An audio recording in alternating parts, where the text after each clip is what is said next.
Hello everyone, namaste, welcome back to my blog. I hope so हजुरहरू सबैजना सन्चै हुनुहुन्छ होला। साथीहरू, अहिले चाहिँ म छु नौडाँडामा, स्याङ्जा नौडाँडामा। म चाहिँ हाम्रो दिदीको घर पहिलोचोटि जाँदैछु गाउँ कि हाम्रो बेना राणाजीको घर जाँदैछु। म एकदम धेरै एक्साइटेड छु। आई होप सो हजुरहरू सबैजना सन्चै हुनुहुन्छ होला। र साथीहरू, अब चाहिँ हजुरहरूले देख्न सक्नुहुनेछ मेरो गाउँको ब्लग। गाउँमा मैले के गर्छु, कतिजना मान्छेहरूसँग भेट्छु, गाउँको जीवन चाहिँ कस्तो हुन्छ भन्ने कुरा चाहिँ हजुरहरूले देख्न सक्नुहुनेछ। अब मेरो दिदीको भन्दा चाहिँ आने आने कस्तो लागिरह?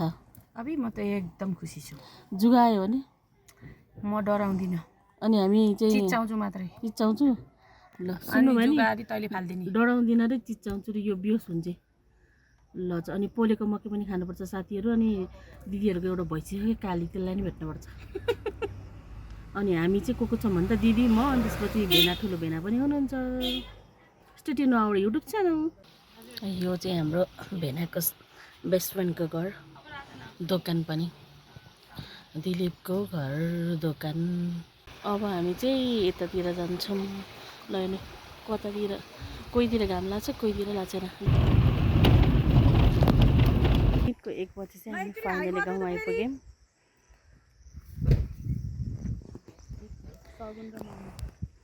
यही जिपो हामी आएको। भेनाले सामान निकाल्दै हुनुहुन्छ। यस्तो बाटो चाहिँ अप्ठ्यारो। अनि हेर्नु न कस्तो रातो माटो के पुरै, यो भित्तामा यस्तो रातो माटो। यसले घर लिप्यो भने चाहिँ रमाइलो हुन्छ। रमाइलो होइन, कस्तो के रातो। यता चाहिँ बेजङ रे, दिदीले त्यही बेजङ जाम भन्दै हुनुहुन्थ्यो। मकै बारी यता चाहिँ ल हेर्नु, यो चाहिँ हाम्रो दिदीको घर। यहाँ चाहिँ हाम्रो भेनाको बाबा अनि ठुलो बुवा आउनु भएको छ सामान लिन। हाम्रो दिदीहरूको भैँसी काली रिसाइछ मलाई देखेर। बाख्राहरू पनि यहाँ मम्मीले चाहिँ मस्त सहर सफाइ गर्दै हुनुहुन्छ। बाख्राहरू छोडिदिनु मम्मी अहिले।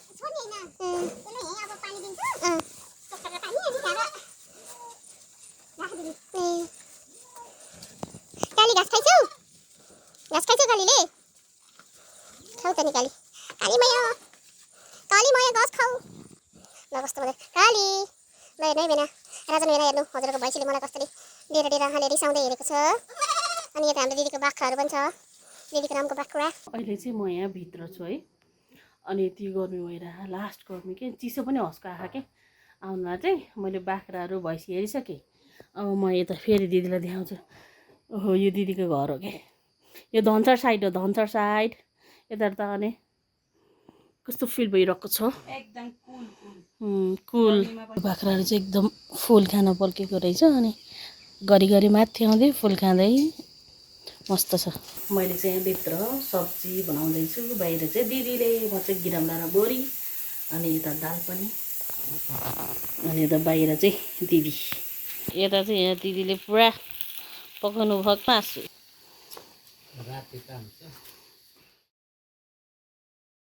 हाम्रो बुढी आमा, हजुरआमा होइन, भेनाको हजुरआमा, हजुर। हेलो भनिदिनु न, यस्तो भनिदिनु न हजुरले। यतातिर पनि जाऊँ, यतातिर चाहिँ यहाँ ठुलो आमा। ल, ठुलो आमाले पनि यहाँ काम गर्दै हुनुहुन्छ होइन? हो, तरकारी बनाउँदै हुनुहुन्छ। यता चाहिँ ठुलो आमाले बोरी। मुनि मुनि मुनि यो बाख्रा लग्यो मैले खानेकुरा दिएको बिचरा। हो त्यो धेरैको यो बिचको बाख्रा चाहिँ छुच्चियो अरे। छुच्चियो हौ। अब ठुलो आमाले पकाउनुहुन्छ खाना। अब यहाँ दिदीले चाहिँ तरकारी पकाउनु लाइछिन्। कस्तो ल आमाले पकाएको छ ल तरकारी। सिम्पल सादा होइन आमा। बोरी अनि सिमी, त्यसपछि के पकाउनु भयो अरे? आलु। एकजनाले लगेर बाख्राले पनि खाम्ला भने हेरिन्छ लगेर। हो है, बाख्राले पनि खाने हो क्या आज? मैले जति घाँस खायो त्यहाँ फेरि बस्छन्। हो है, अब नित्याएर त्यहाँ खाना कसेर दिन्थ्यो भन्छ तिमीलाई खाना दिएपछि ढुक्ट्याएको भयो। हो, खाम्ला भनेर हेरेको लगेर। भात खान्छौ बाख्रा?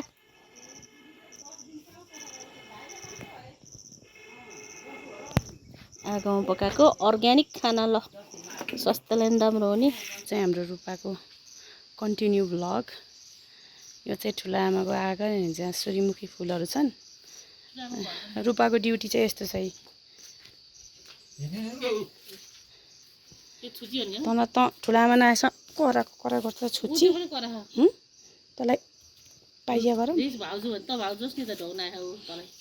खेल्थ्यो नि त मसँग कति होइन लड्न आउँछ कि तँलाई त म त आइज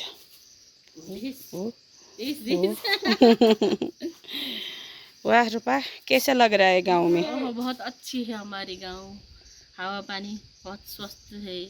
अच्छा मुझे तो बहुत गर्मी हो रहा है, क्या ही करूं। ये गांव इधर बैठो, इधर बना दूं घर। यहीं बैठ लूंगी मैं यहीं। इधर जाओ छुच्ची ए छुच्ची एने लड्न छुच्ची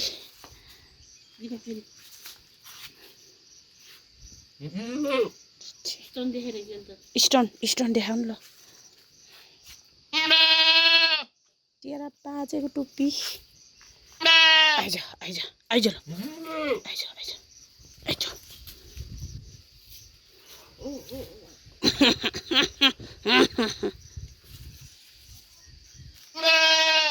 सेट अप योर माउथ। यो चाहिँ हामी आउने जाने बाटो। मैले किचन पुसेर दुईचोटि किचन पुसेर चैट पारिसकेँ।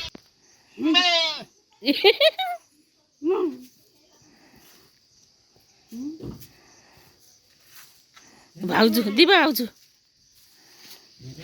चाहिँ हाम्रो ठुला आमाको घर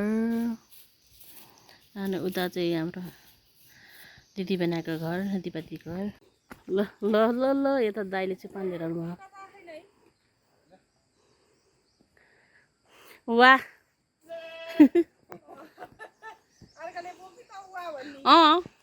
वाइ भन्छु राजन भेनालाई पनि बोकाउनु पर्छ यसरी नै। दुई कतैमा गएको मलाई गाह्रो हो साथीहरू। दुई कता हिँडिराख्यो भने हुँदैन लाइज मलाई चाहिँ स्यासेर फ्याफा भयो। मोटी सुन त ओभर क्विन्टल पुग्न लागेको मान्छेलाई त गाह्रो हुने भयो नि त। ए बाबा यस्तो जङ्गल जङ्गल हेर्नुहोस् त साथीहरू जङ्गल जङ्गल लड्दै पढ्दै आइपुग्यो हामी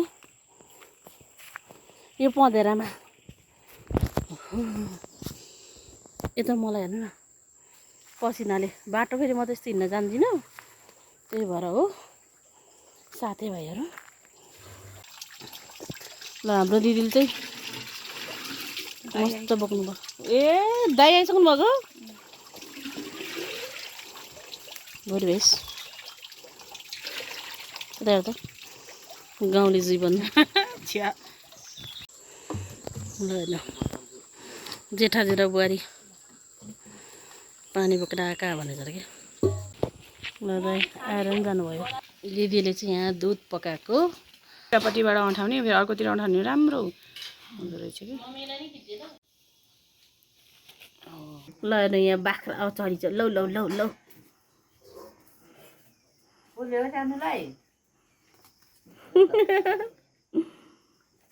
ए भागो भागो अहिले त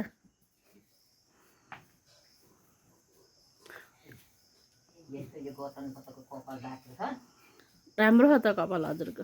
अब चाहिँ म बारीतिर जान्छु। आमाहरूले चाहिँ कोदो रोप्दै हुनुहुन्छ। यहाँ दिदीले चाहिँ खाजा पकाइछे। खाजा रेडी भयो के पकायो उता नि भनिदेऊ त। केरा हो चना आलु तरकारी अनि पुरी। ल ठिक छ म चाहिँ यतातिर जान्छु ल साथीहरू। यता चाहिँ आमा हुनुहुन्छ बसिरहनु भयो होइन आमा। हो ल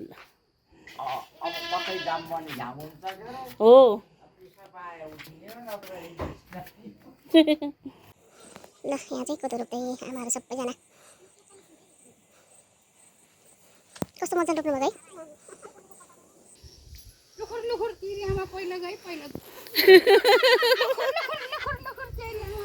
यहाँ रमाइलो छ क्या फेरि।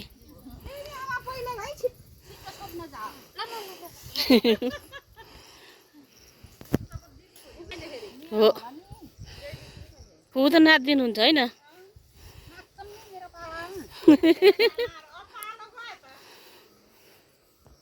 अब यति हो बाँकी ए हेर्नु हरियो वन नेपालको धन यस्तो घाम भएछ फेरि अनि यो गर्मीमा चाहिँ हरियो हुन्छ क्या धेरै जस्तो पानी परेर अनि यता देखाऊँ है बाबा चाहिँ खुर्सानी अकबरी खुर्सानी लिन जानुभएको थियो अचार राख्ने के काँक्राको खल्पी बाबा ल्याउनु भएको खुर्सानी अब हामीले हेर्छौँ नजिक गएर लो हेर्नु खुर्सानी पिरो पिरो ए बाबा ल हेर्नु हाम्रो बाबा ल्याउनु भएको खुर्सानी एकदम पिरो हुन्छ है खतरा ल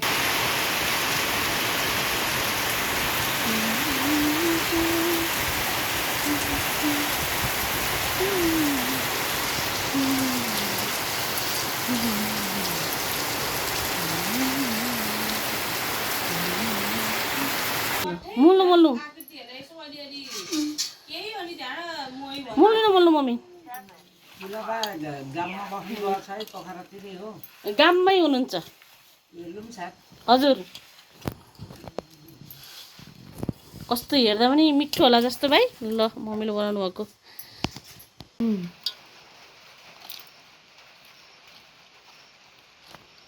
हुनुपर्छ होला है अब कति सुकाउने मम्मी जति सुकायो त्यति राम्रो हुने क्या अचार त कति मिठो बास्ना आएको है